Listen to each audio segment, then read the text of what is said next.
Okay, how microorganisms और microbes help in cleaning environment, उसके बारे में हम जानते हैं.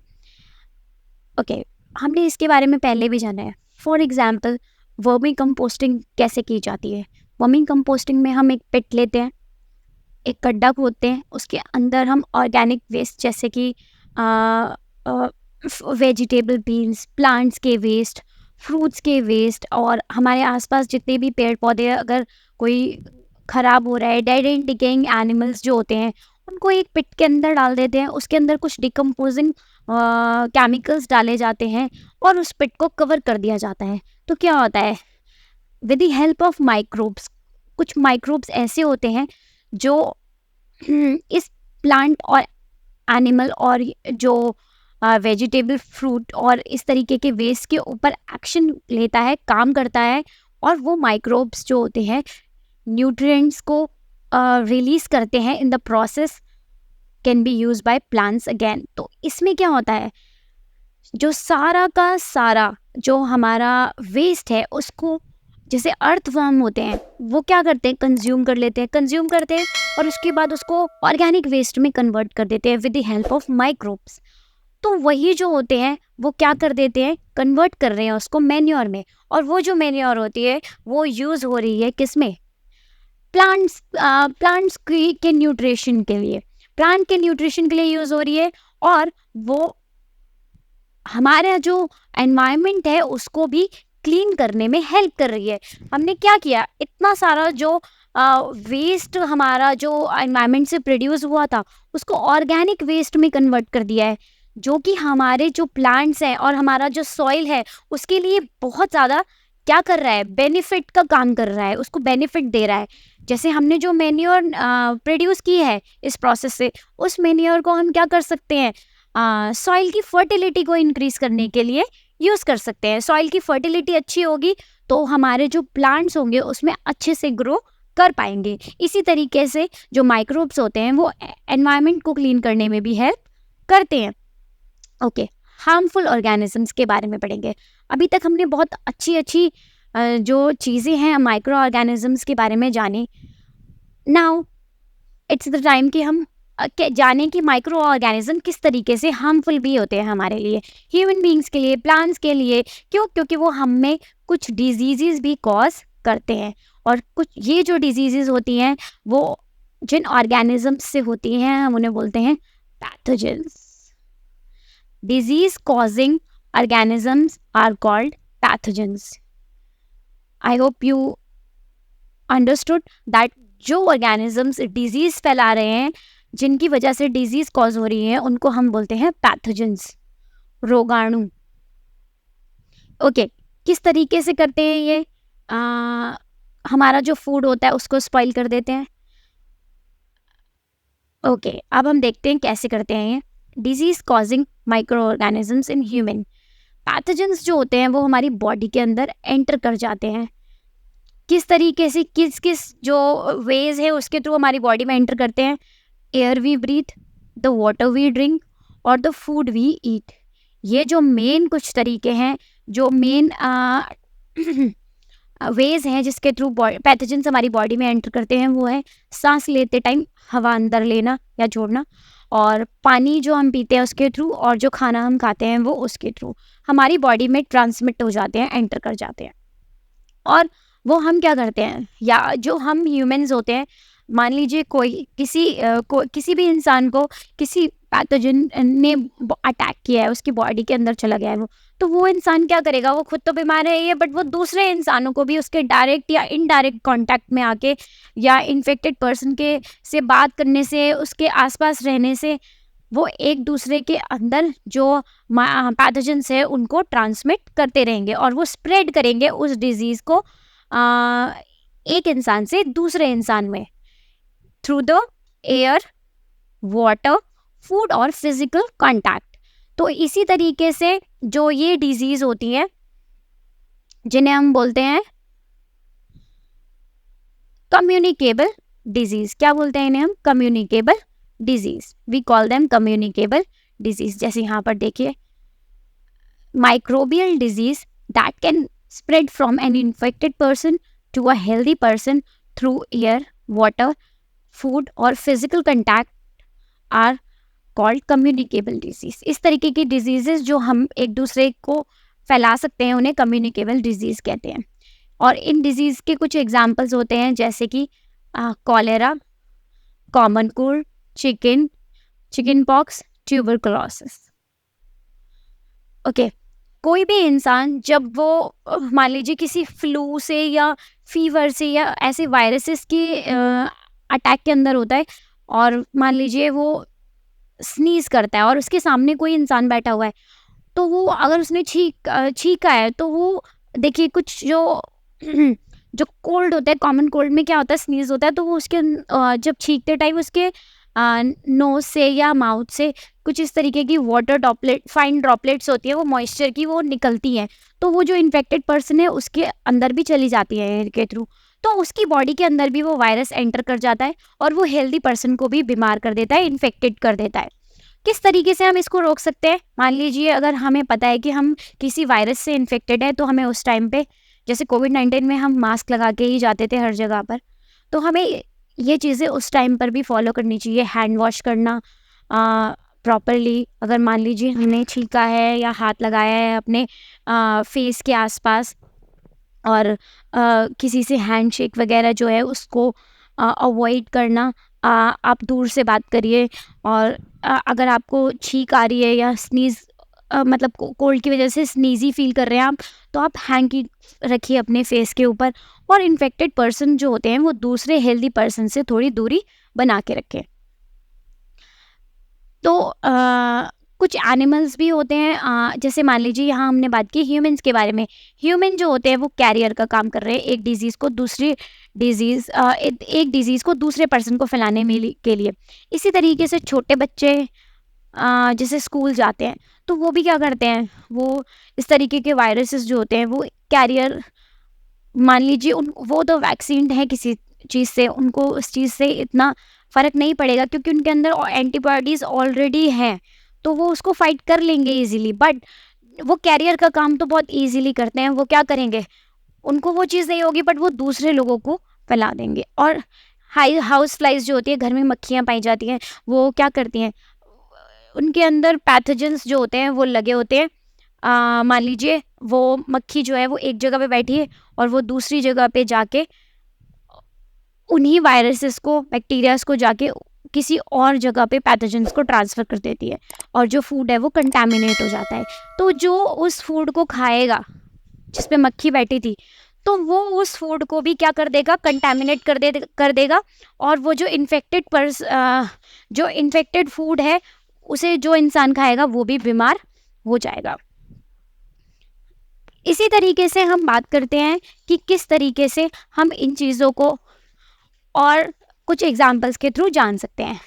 तो हमें क्या करना होता है, हमें एक तो इस तरीके की फूड को कंज्यूम करने से जो अनकवर्ड रहता है उसको हमें नहीं खाना चाहिए, उसे खाना अवॉइड करें, ताकि जो अनकवर्ड फूड है उसके ऊपर इस तरीके से कंटामिनेटेड जो हाउस फ्लाइज वगैरह हैं वो बैठ सकती हैं, तो वो खाना जो है वो कंटामिनेटेड हो चुका होगा, तो हमें उसे नहीं खाना है. और कुछ आप एग्जाम्पल्स देखिए, जैसे हमने डेंगू और मलेरिया के बारे में तो काफ़ी सुना है. तो ये जो होती है ये पैरासिटिक डिजीज़ेस होती हैं, पैरासाइट्स के थ्रू होती हैं. जो मलेरिया होता है वो होता है, आप सबको पता होगा, Anopheles mosquito, female Anopheles mosquito के थ्रू होता है, और ये भी जो होते हैं ये पानी में पाए जाते हैं. इसी तरीके से हमें जो डेंगू के बारे में भी हमें पता है कि जो डेंगू होता है वो फीमेल मस्कीटो होता है, ईडीज़, उसके थ्रू जो होता है डेंगू के जो वायरस होते हैं वो एक दूसरे के अंदर फैलते हैं. ओके, आपको पता है कि एक छोटा सा क्वेश्चन है, जैसे हमने डेंगू मलेरिया के बारे में सबसे सुना ही होगा, और वो हर साल बहुत सारे लोगों को होता है और काफ़ी डेथ्स भी होती हैं उसकी वजह से. काफ़ी डेंजरस बीमारी है, एंड ये ज़्यादातर होती है किसकी वजह से, पानी की वजह से, साफ़ पानी की वजह से. ये जो मस्कीटोज़ होते हैं ब्रीड करते हैं पानी में. तो हमें इसीलिए बोला जाता है कि जो पानी होता है उसको इकट्ठे नहीं होने देना चाहिए कहीं पे। हमारे जैसे हमारी मान लीजिए हमारे आसपास गर्मियों में कूलर्स रखे होते हैं, तो अगर हम उसको यूज़ नहीं कर रहे तो उसके अंदर पानी ना इकट्ठे होने दें। छत पे अगर आपके पास पॉट्स हैं तो खाली पॉट्स, अगर गमले वगैरह रखे हैं तो उसके अंदर भी पानी इकट्ठा ना होने दें। क्यों? क्योंकि जो डेंगू मलेरिया के जो मस्कीटोज़ होते हैं वो वाटर के अंदर ब्रीड करते हैं ज़्यादा, and that is also clean water. तो हमें पानी को कहीं नहीं कलेक्ट होने देना चाहिए, कूलर्स में, टायर्स में, फ्लावर पॉट्स ईटीसी में, और अपने जो सराउंडिंग्स होते हैं उसको क्लीन रखना चाहिए ताकि इस तरीके की जो मस्कीटोज़ होते हैं वो ब्रीड ना कर पाएँ। और हमें एक जो बहुत सिंपल सी चीज़ होती है, व्हाट मस्कीटो रेपेलेंट्स जो होते हैं उनको लगा लेना चाहिए अपने स्किन के ऊपर बाहर जाने से पहले। और क्योंकि हम अपने लेवल पे तो मस्कीटोज़ की ब्रीडिंग को रोक सकते हैं अपने घर पे, बट हम तो सबको ये चीज़ नहीं समझा सकते। तो हमें अपने लिए भी प्रिवेंशन लेना ज़रूरी है कि हम मस्कीटो रेपेलेंट यूज़ करें। और अगर हमें लगता है कि हमारे घर में मस्कीटोज़ हैं तो हम ऑल आउट वगैरह इस तरीके की चीज़ों को भी यूज़ कर सकते हैं जिससे हमें मच्छर ना काटें। ओके, यहाँ पर देखिए एक टेबल दे रखा है। इसमें कुछ कॉमन ह्यूमन डिजीज़ेज़ होती हैं जो माइक्रो ऑर्गेनिज़म्स की वजह से होती हैं, तो उसके बारे में हम जान लेते हैं। देखिए, ये है ट्यूबरकुलोसिस, दैट इज़ टीबी। ये एक बैक्टीरियल डिजीज़ है, बैक्टीरिया से होती है। इसका मोड ऑफ ट्रांसमिशन वो एयर होता है। यहाँ पे मीज़ल्स है, measles, chicken pox, polio. Measles है वो वायरस से होता है, ये भी एयर में, मोड ऑफ ट्रांसमिशन इसका एयर ही है। मोड ऑफ ट्रांसमिशन मतलब किसके थ्रू होता है। चिकन पॉक्स भी वायरस से होने वाली डिजीज़ है, एयर और कांटेक्ट में आने से हो जाती है वो एक दूसरे के। ओके, पोलियो भी एक मैंने आपको बताया वायरस वाली डिजीज़ है, ये भी एयर और वाटर के थ्रू होती है। तो ये जो डिजीज़ेज़ हैं हमने इनके बारे में अभी प्रीवियसली भी पढ़ा है, बट हम फिर भी थोड़ा सा एक जनरल व्यू के लिए इसको जान लेते हैं कि प्रिवेंशंस क्या लेने चाहिए हमें इनके लिए। एक तो ये सारी की सारी, इनमें से सिर्फ एक टीबी है, ट्यूबरकुलोसिस है जो बैक्टीरियल डिजीज़ है। बाकी सारी की सारी जो मीज़ल्स है, चिकन पॉक्स है, पोलियो है, ये जो डिजीज़ेज़ हैं ये जो हैं वो है वायरसेस से होने वाली। तो किस तरीके से हम इसको रोक सकते हैं, प्रिवेंट कर सकते हैं? इसको हम प्रिवेंट कर सकते हैं सबसे पहले, जिस भी इंसान को हुई हो उसको हम क्या करें, आइसोलेशन में रखें, जैसे हम कोविड में भी करते थे। इतना ज़्यादा आइसोलेशन भी नहीं, बट हाँ उस इंसान के कांटेक्ट में आना हमें अवॉइड करना चाहिए। मैं यहाँ पे आपको एक छोटी सी बात बताऊँ, मीज़ल्स को खसरा भी बोलते हैं। अगर मान लीजिए मैं हैंकी या टॉवल या कोई भी ऐसी चीज़ें यूज़ करी क्योंकि इसमें फीवर वगैरह भी होता है, तो हमें उन चीज़ों को किसी और को यूज़ करने नहीं देना चाहिए, अपनी चीज़ों को, इन्फेक्टेड पर्सन को जो होता है। और ताकि दूसरों को ना, और इसकी जो वैक्सीन्स होती हैं वो सूटेबल एज पे दी जाती है। जैसे पल्स पोलियो की जो ये तो मतलब बहुत एक बड़े लेवल पे इसका ड्राइव किया गया है, न्यूज़पेपर्स में, रेडियोज़ में, हर जगह ऐड देके। और देखो आपने बड़ी बड़ी होर्डिंग्स भी लगी होती हैं पल्स पोलियो अभियान में करके। तो इस तरीके से वैक्सीन्स वगैरह जो होती हैं वो एक सर्टेन एज पे दी जाती है, सूटेबल एज पे दी जाती है, वो वैक्सीनेशन भी हमें करवाना चाहिए। इसके बाद आता है कॉलेरा। ये जो अब ये वाला सेकंड वाला टेबल है, इसमें हम देख रहे हैं, ये देखिए, this was the first table, this is the second table, third and fourth. ठीक है, सेकंड वाला जो टेबल है इसमें कॉलेरा, टाइफाइड, ये जो दोनों जो डिजीज़ है वो मोस्टली वाटर, फूड और वाटर से होने वाली हैं। ओके, कॉलेरा जो होता है वो, उसे हम हैजा भी बोलते हैं, ये बैक्टीरिया से होने वाली बीमारी है। Typhoid is also a bacterial disease. ज़्यादातर ये पानी और गंदे पानी और खाने से होती है, तो इसमें भी पर्सनल हाइजीन मेंटेन करना चाहिए, गुड सैनिटरी हैबिट्स होनी चाहिए, क्योंकि पानी से होने वाली बीमारी है। तो इसीलिए हमें हैंड वॉश करना है या पानी पीना है, उसका हमें ध्यान रखना चाहिए कि हम किस तरीके का पानी यूज़ कर रहे हैं, किस तरीके का खाना, जैसे अनकवर्ड जो खाना होता है, कहीं भी दुकानों पे खुले में रखा हो जिस पे मक्खियाँ बैठ रही हो, उन सब चीज़ों को हमें खाने से अवॉइड करना चाहिए। अच्छे से प्रॉपरली कुक्ड फूड खाना चाहिए, कच्ची वेजिटेबल्स कच्ची वेजिटेबल्स जो होती हैं उनके अंदर जो माइक्रोब्स होते हैं वो ज़्यादा होते हैं, इसलिए हमें अवॉइड करना चाहिए। खाना जो होता है वो प्रॉपरली कुक्ड खाना चाहिए। अगर अगर आपको लगता है कि आपके आसपास सराउंडिंग्स में पानी जो है वो अच्छा नहीं है, तो हमें उस पानी को बॉईल करके देन उसको ठंडा करके पीना चाहिए। और वैक्सीन्स हमें इसके लिए भी जो अवेलेबल होती हैं उनको लगवाना चाहिए।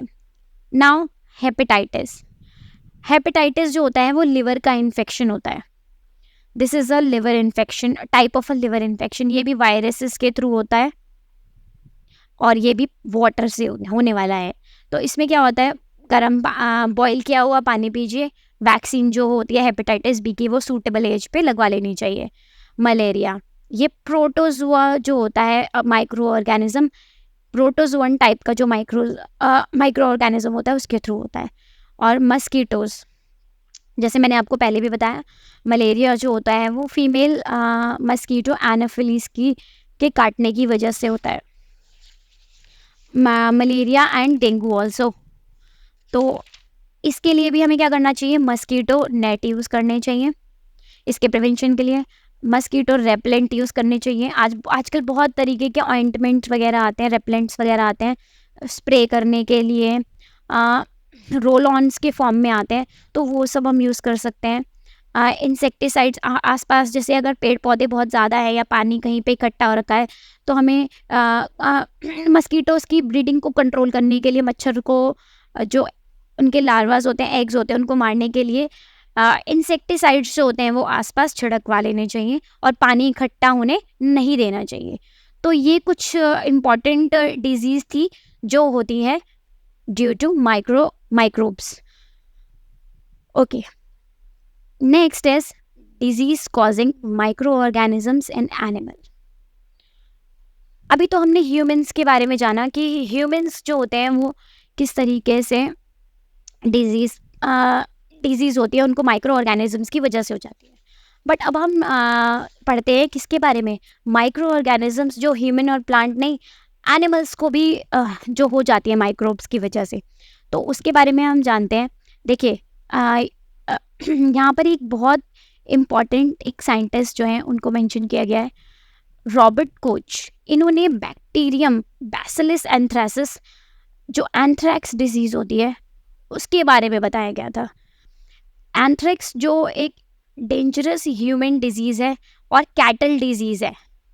कैटल मतलब एनिमल्स, जो पालतू जानवर वगैरह हम अपने घर में रखते हैं, काओ, ऑक्स, इस तरीके के। तो इसमें ये भी जो ये फुट एंड माउथ की डिजीज़ होती है कैटल में, ये भी एक वायरस से होती है।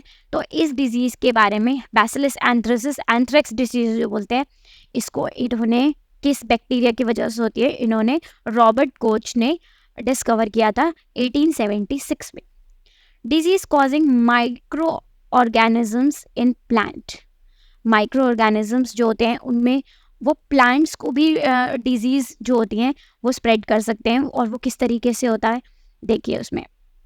देखिए several microorganisms cause disease in plants like wheat, rice, potato, sugarcane, orange, apple and other। देखिए यहाँ पर आप इससे जान सकते हैं कि फ्रूट्स, वेजिटेबल्स, ग्रेन्स, हर तरीके की जो क्रॉप वगैरह होती है उसमें ये इस तरीके के माइक्रो ऑर्गेनिजम्स जो होते हैं वो डिजीज़ फैला सकते हैं। तो ये जो डिजीज़ेज़ होती है माइक्रो ऑर्गेनिजम्स की होने वाली की वजह से होने वाली प्लांट्स में, ये जो क्रॉप होता है उसकी यील्ड को भी ख़राब कर सकती हैं, ख़त्म कर सकती हैं, ख़राब कर सकती हैं, यस मतलब रिड्यूस कर सकती हैं। बट इनको कुछ मेजर्स जो है उनको लेके कंट्रोल भी किया जा सकता है और वो हम जानते हैं किस तरीके से होते हैं। अब देखिए प्लांट्स डिजीज़ और होने वाले किस तरीके के माइक्रो ऑर्गेनिजम्स से होती हैं। सिट्रस कैंकर, ये एक बैक्टीरियल डिजीज़ होती है जो प्लांट के लीव्स होते हैं उनमें हो जाती है। वो साइड से पीले पीले और मतलब अजीब से हो जाते हैं प्लांट्स के जो लीव्स होते हैं वो। ये जो बैक्टीरिया होता है वो एयर के थ्रू ट्रांसमिट करता है प्लांट्स के अंदर। रस्ट ऑफ व्हीट, गेहूं में होने वाली बीमारी, this is mostly a leaf disease जो प्लांट के लीव्स में हो जाती है। रस्ट ऑफ व्हीट ये फंजाई की वजह से होती है, एयर से होती है और सीड से भी स्प्रेड होती है। अगर मान लीजिए सीड्स में ये फंगस लग जाएगा किसी भी ग्रेन के, तो ये क्या करेगा, ये सारी की सारी फसल को खराब कर देगा। Yellow vein and mosaic of भिंडी, ओकरा, लेडी फिंगर भी बोलते हैं जिसको, तो ये भी एक तरीके का वायरस होता है। ये लेडी फिंगर के अंदर होता है, ओकरा के अंदर होता है। ये इंसेक्ट जो होते हैं उससे फैल जाता है। Okay, now next topic is food poisoning.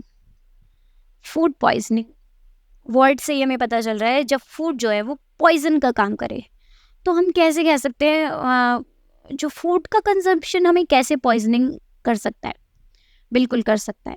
देखिए, अगर हमारा जो फूड है वो खराब हो गया है due to some microorganisms, due to attack of some microorganisms, तो वो जो माइक्रो ऑर्गेनिजम्स जो होंगे वो ग्रो करेंगे हमारे फूड के ऊपर। जैसे हमने अभी जान लिया कि माइक्रो ऑर्गेनिजम्स बेनिफिशियल ही नहीं है, वो हमारे लिए हार्मफुल भी हैं। तो वो क्या करेंगे, जो हमारा फूड है उसको ख़राब कर देंगे, टॉक्सिक बना देंगे, पॉइजनस बना देंगे। तो इसीलिए जो फूड है उसे खाने के बाद हमें फूड पॉइजनिंग हो सकती है। आपने देखा होगा बच्चों को फूड पॉइजनिंग, और बाहर का खाना खा के मोस्टली हमें फूड पॉइजनिंग बहुत ज़्यादा हो जाती है। क्यों?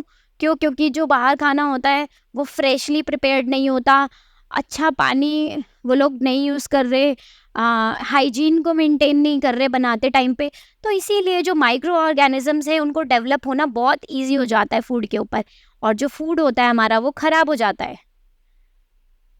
अच्छे से स्टोरेज नहीं किया गया अगर फूड को बनाने के बाद, तो माइक्रो ऑर्गेनिजम्स डेवलप हो जाएंगे फूड के ऊपर, वो फूड को टॉक्सिक बना देंगे, हम उसे खाएंगे तो वो हमारे लिए पॉइजन का काम करेगा। That is called food poisoning. तो इसीलिए हमें इस तरीके के जो खाने होते हैं जिसमें जिसे बनाने में हाइजीन मेंटेन नहीं किया गया, प्रॉपरली स्टोर नहीं किया गया, अच्छा पानी यूज़ नहीं किया गया, तो इस तरीके के खाने को हमें अवॉइड करना चाहिए, क्योंकि वो हमें बीमार कर सकता है। फूड प्रिजर्वेशन किस तरीके से हम देखते हैं कि कैसे जो कुछ माइक्रो ऑर्गेनिजम्स है फूड के प्रिजर्वेशन का भी काम करते हैं।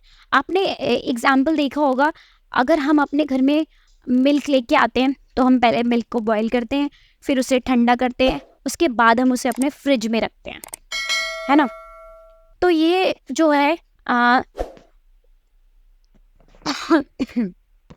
इस तरीके की जो चीज़ें होती है वो जो होती है प्रिजर्व करने की कुछ टेक्निक्स होती है। आपने देखा होगा, मान लीजिए अगर हम अपने घर में कुछ भी वेजिटेबल बनाते हैं, मान लीजिए हमने किसी भी वेजिटेबल को बनाया, पर अगर हमने उसको, जैसे मान लीजिए हमारे पास कैरेट है, हमने कैरेट की सब्जी बनाई है, घर में वेजिटेबल बनाया है, बट हम उसको बहुत दिन तक स्टोर नहीं कर सकते। बट अगर हमने कैरेट का पिकल बनाया है विनेगर और या फिर ऑयल वगैरह यूज़ करके, तो हम उसको ज़्यादा दिन तक स्टोर कर सकते हैं। क्यों? क्योंकि यहाँ पर जो विनेगर, सिरका या ऑयल जो है वो प्रेजर्वेटिव का काम करेगा। तो इसी तरीके से जो खाना है उसको हम प्रिजर्व भी कर सकते हैं। किस तरीके से कर सकते हैं?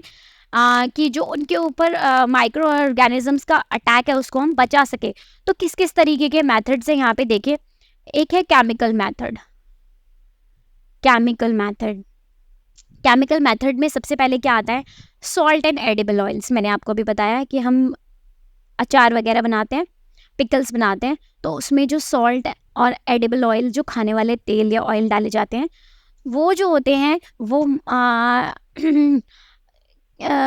जो माइक्रोब्स की ग्रोथ होती है उसको हटा सकते हैं, प्रिवेंट कर सकते हैं। तो इसीलिए वो प्रिजर्वेटिव का काम करते हैं, because they are preventing the growth of the microorganism, that's why they are called preservatives. तो जो सॉल्ट होता है, एसिड होते हैं, वो क्या करते हैं? प्रेजर्वेटिव का काम करते हैं पिकल्स में। सोडियम बेंजोएट केमिकल्स जो, और सोडियम मेटाबाइसल्फाइड, ये जो दो केमिकल्स हैं वो भी हम पिकल्स में और इन सब चीज़ों में डाल सकते हैं, जो कि कॉमनली पाए जाने वाले प्रिजर्वेटिव है जो मार्केट में इजीली अवेलेबल हो जाते हैं। ये जैम्स को बनाने में और स्क्वैशेस जो होते हैं जूसेस बनाने में उनको भी यूज़ करते हैं। Okay, preservative by common salt. आपने देखा होगा कभी कभी क्या पहले बहुत पहले से एक बहुत कॉमन सी टेक्निक यूज़ की जाती है, जिसमें जो मान लीजिए अगर मान लीजिए हमें फ़िश, मीट इस तरीके की चीज़ों को प्रिज़र्व करना है, तो हमें क्या करना होता है, उसको सुखा के उसके अंदर नमक लगा देते हैं मीट या फ़िश के ऊपर, और उसको अच्छे से एयर ड्राई कर लेते हैं या सन ड्राई कर लेते हैं, और उसको हम काफ़ी टाइम तक यूज़ कर सकते हैं। जैसे आंवला वगैरह होता है, रॉ मैंगो, कच्चे मैंगो, उसमें भी सबसे पहला जो अचार बनाने का स्टेप होता है वो यही होता है कि जो कच्चे आम होते हैं उसके ऊपर नमक और हल्दी लगाई जाती है और उसको सुखाया जाता है काटने के बाद, ताकि वो जो सॉल्ट जो होता है वो प्रेजर्वेटिव का काम करेगा, और जो टर्मेरिक होती है वो फंगल जो इन्फेक्शन होता है उससे बचा लेती है, जो पिकल होता है उसको।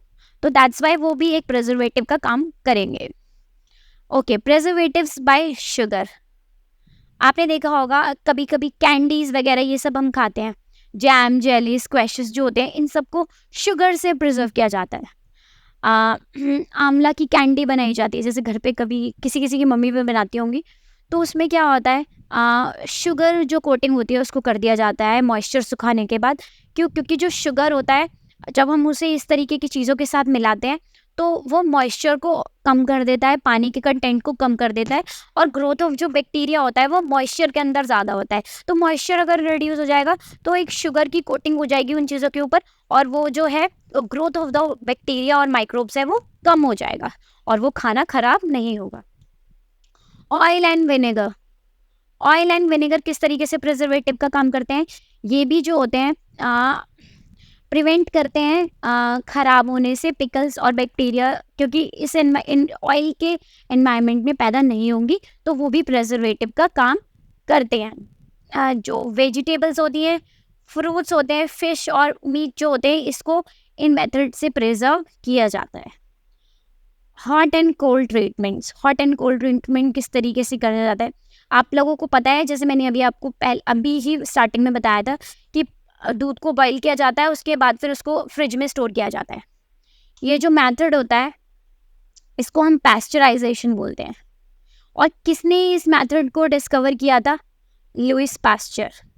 लुइस पास्चर जो साइंटिस्ट थे, उन्होंने पैस्चराइजेशन जो था उसको डिस्कवर किया था। किस तरीके से ये किया जाता है, देखिए, पैस्चराइजेशन में क्या होता है, जो मिल्क होता है उसको 70 डिग्री सेल्सियस पे हीट किया जाता है, और फॉर 15 to 30 सेकेंड्स और उसके बाद उसको एकदम से जो होता है वो ठंडे एनवायरनमेंट में, बहुत चिल्ड एनवायरनमेंट में उसको स्टोर कर देते हैं मिल्क को। तो इस तरीके से क्या होता है, जो ग्रोथ ऑफ द माइक्रोब्स होती है वो बिल्कुल उसको स्टॉप कर दिया जाता है। तो इस प्रोसेस को हम बोलते हैं pasteurization, and this method is discovered by Louis Pasteur. This is very important. The scientist name is Louis Pasteur. तो इन्होंने पैस्चराइजेशन जो है उसके प्रोसेस को डिस्कवर किया था। Storage and packing. आजकल आपने देखा होगा ड्राई फ्रूट्स, वेजिटेबल्स और बहुत सारी जो चीज़ें होती हैं वो एयर टाइट सील्स जो होते हैं, पैकेट्स होते हैं, उनके अंदर मिलती हैं। क्यों? क्योंकि उसके अंदर क्या होता है, वो माइक्रोब्स का जो क्या बोलते हैं अटैक होता है उसको प्रिवेंट कर लेते हैं। इसीलिए स्टोरिंग, अनपैकिंग, जैसे हमने प्रीवियस चैप्टर में भी पढ़ा था कि क्रॉप को किस तरीके से स्टोर करते हैं, उनको अच्छे से पैक करके और ड्राई करके, इसी तरीके से जो इस तरीके की जो ड्राई फ्रूट्स और वेजिटेबल्स वगैरह होते हैं उनको भी इसी तरीके से स्टोर कर सकते हैं। तो ये भी जो होते हैं वो माइक्रोब्स जो होते हैं उसके अटैक को रोक लेते हैं। Now very important topic of this chapter is nitrogen fixation. Nitrogen fixation, इसके बारे में हमने प्रीवियसली काफ़ी 6th और 7th क्लास में भी पढ़ा है, और अभी हमने फर्स्ट चैप्टर में भी पढ़ा कि जो नाइट्रोजन का फिक्सेशन जो होता है वो किसके थ्रू होता है। लेग्यूमिनस प्लांट्स पल्सेस जो दाल वगैरह होते हैं उसमें मिलते हैं, और उसमें एक राइजोबियम बैक्टीरिया जो होता है, root nodules of the leguminous plants होते हैं, उसमें पाया जाता है। Beans and peas. तो यहाँ पर देखिए सिम्बायोटिक रिलेशनशिप है। व्हाट इज सिम्बायोटिक रिलेशनशिप, मैं आपको एक बार फिर से याद दिला देती हूँ। इसमें क्या होता है कि एक ही प्लेस पे रहने वाली दो, जो जैसे मान लीजिए अब लेग्यूमिनस प्लांट्स जो है उसमें वो इस तरीके का रिलेशनशिप बिल्ड करते हैं। इसमें जैसे मान लीजिए जो प्लांट के ऊपर बैक्टीरिया या माइक्रो ऑर्गेनिज्म रहेगा, जो राइजोबियम रहेगा, वो जो है वो प्लांट को वाटर और न्यूट्रिशन जो होता है वो वाटर ट्रांसपोर्ट करता रहेगा, और जो लेग्यूमिनस प्लांट है वो उसको फूड और न्यूट्रिएंट्स देता रहेगा। तो इस तरीके से इन दोनों के बीच में सिम्बायोटिक रिलेशनशिप हो जाता है, मतलब विन विन सिचुएशन है। आप मुझे कुछ दो और मैं आपको कुछ दूंगा, मैं वाटर ट्रांसपोर्ट करने में हेल्प करता हूँ, आप मुझे न्यूट्रिशन देते रहो। तो इस तरीके का जो रिलेशनशिप होता है उसे सिम्बायोटिक रिलेशनशिप कहते हैं।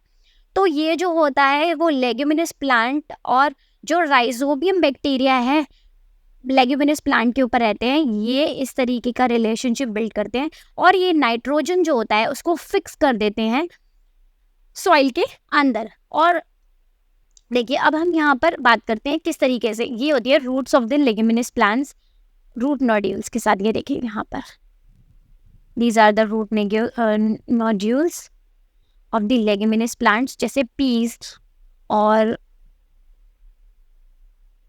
अलग अलग जो प्लांट्स होते हैं पल्सेस वगैरह के उसमें पाया जाता है। Okay, nitrogen cycle.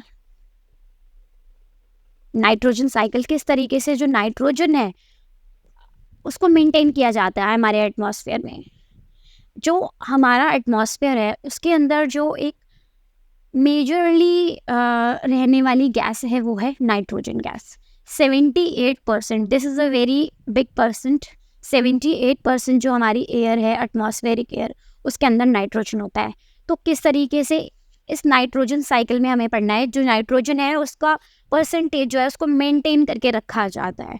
अदर जो गैसेस है वो अलग अलग गैसेस है, कार्बन, आर्गन और ऑक्सीजन वगैरह, but nitrogen is the major percentage जो होती है गैस की वो है उसमें।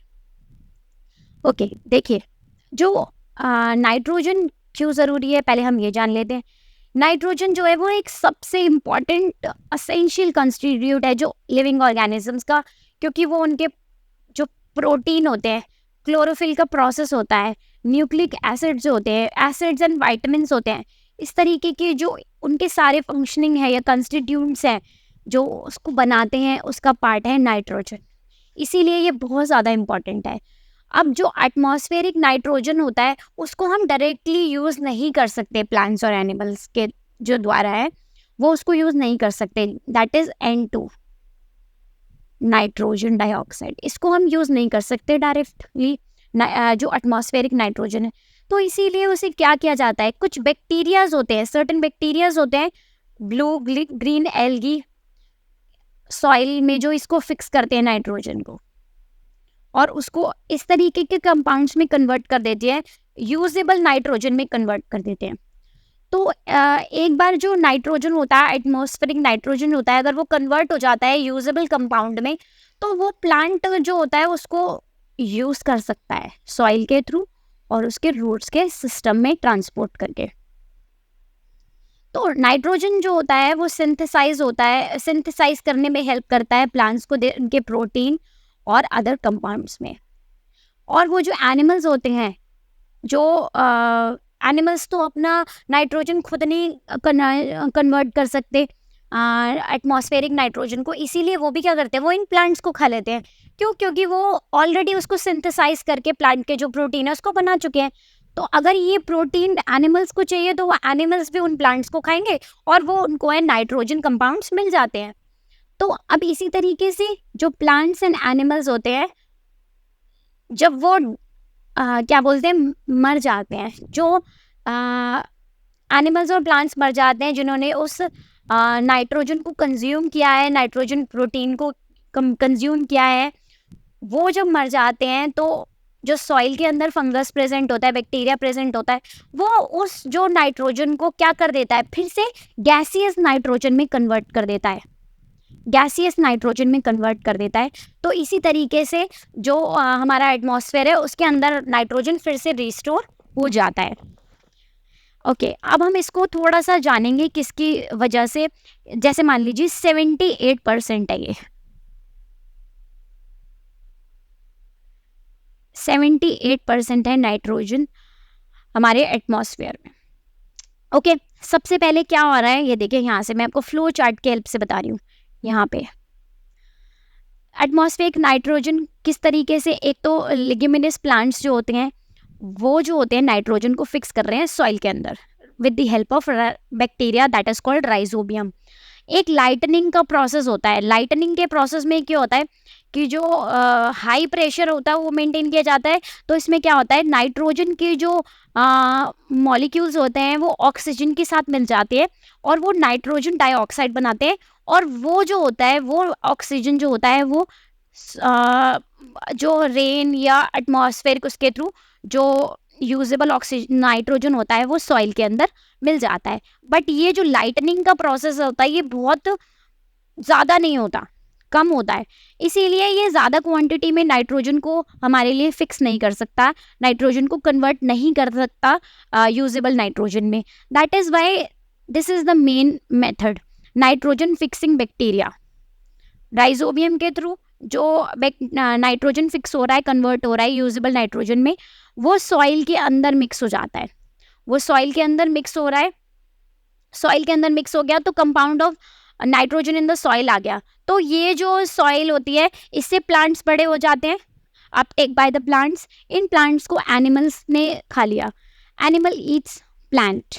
तो इन एनिमल्स ने जो प्लांट को खाया, उसके बाद जो नाइट्रोजनस वेस्ट होता है इसको क्या बोलते हैं, ह्यूमन एनिमल जो एक्सक्रीटा होता है, या जब वो एनिमल मर जाता है उसके बाद जो डेथ होती है उसके बाद वो जो नाइट्रोजन होता है वो वापस मिल जाता है सॉइल के अंदर.